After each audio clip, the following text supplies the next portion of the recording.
Bienvenue dans le 7e épisode de mon podcast sur les personnes âgées, sur le vieillissement de la population à tous les points de vue. Dans ce 7e épisode, on parlera davantage de gériatrie. Tout ce que je vais vous dire, ce sont des choses issues de cours donnés par un gériatre. Je vous rappelle que la gériatrie, c'est la médecine de la vieillesse, la médecine des maladies de la vieillesse. Comme d'habitude, si vous estimez que je ne parle pas assez vite pour vous, vous pouvez accélérer le rythme de lecture dans les paramètres.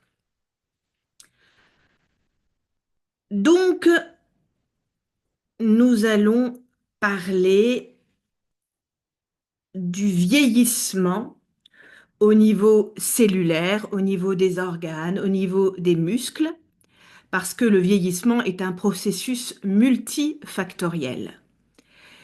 Mais aujourd'hui, on va se concentrer sur le vieillissement cellulaire et dans les prochains épisodes, on parlera du vieillissement des organes, du vieillissement des muscles, etc. Alors, notre organisme, il change en vieillissant.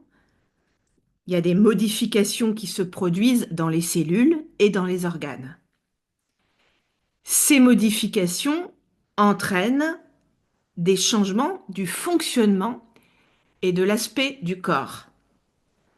Ça, on n'a pas besoin d'être gériatre pour le savoir.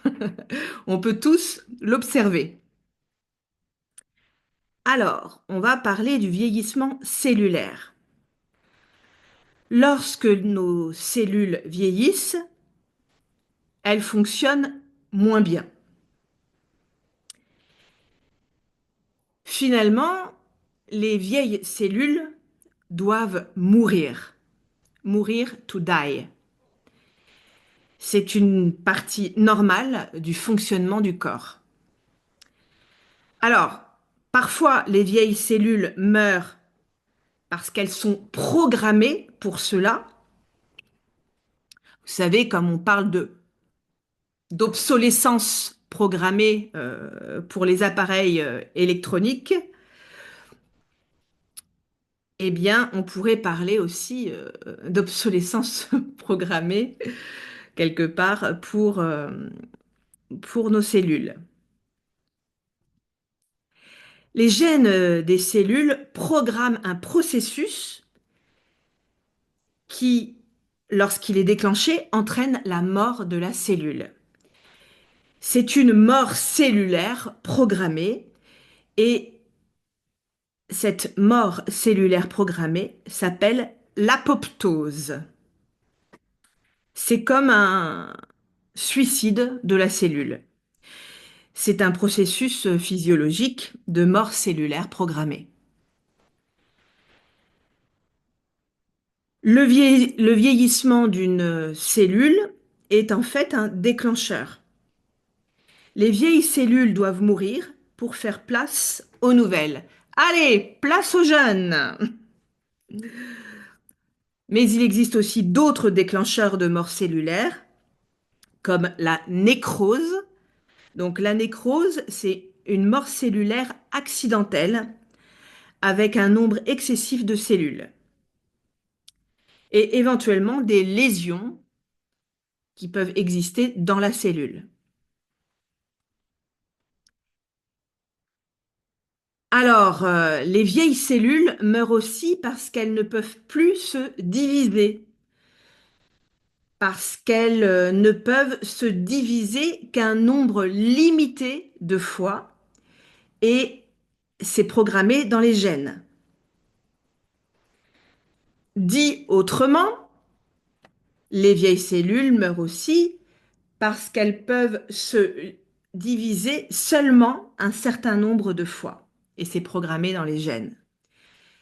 La cellule qui ne peut plus se diviser grossit, puis meurt.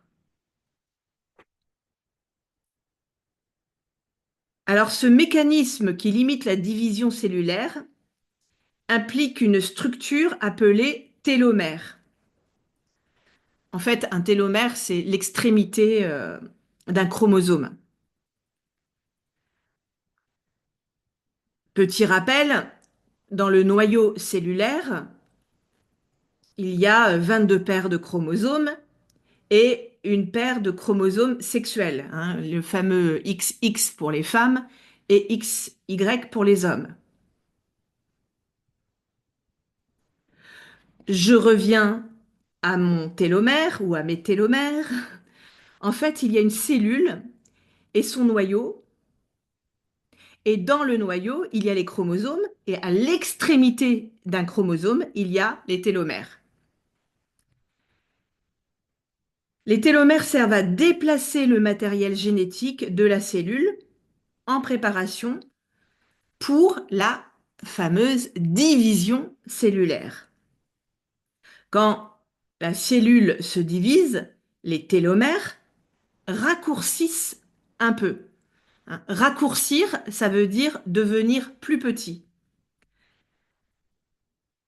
Donc quand une cellule se divise, les télomères deviennent plus courts. Peu à peu, les télomères deviennent si courts que la cellule ne peut plus se diviser. Lorsqu'une cellule arrête de se diviser, on parle de sénescence. C'est-à-dire que la sénescence, c'est un processus physiologique. C'est une inflammation et une reprogrammation métabolique qui entraîne la modification des fonctions de la cellule. Une modification de l'utilisation de l'énergie par la cellule et un arrêt irréversible de ces divisions.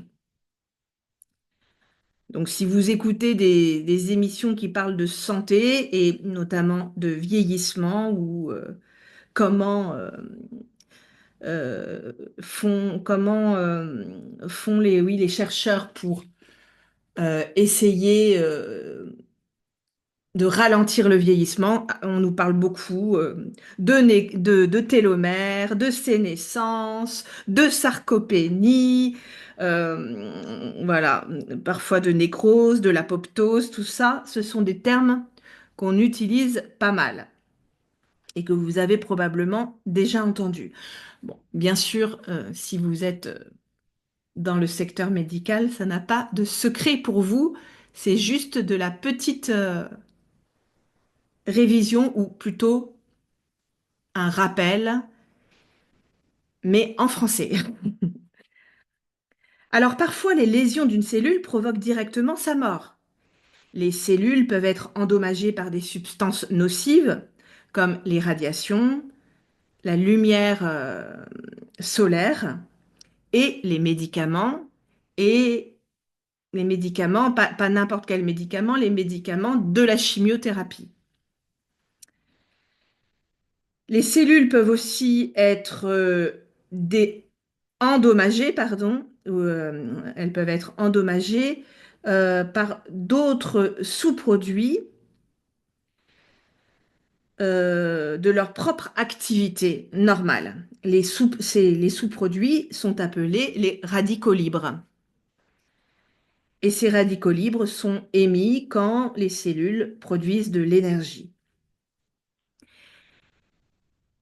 Alors, ce qu'on doit retenir aussi, c'est que la perte de fonction s'explique majoritairement par des troubles et non par le vieillissement. Autrement dit, ce n'est pas le vieillissement majoritairement qui crée des pertes de fonction, c'est des troubles.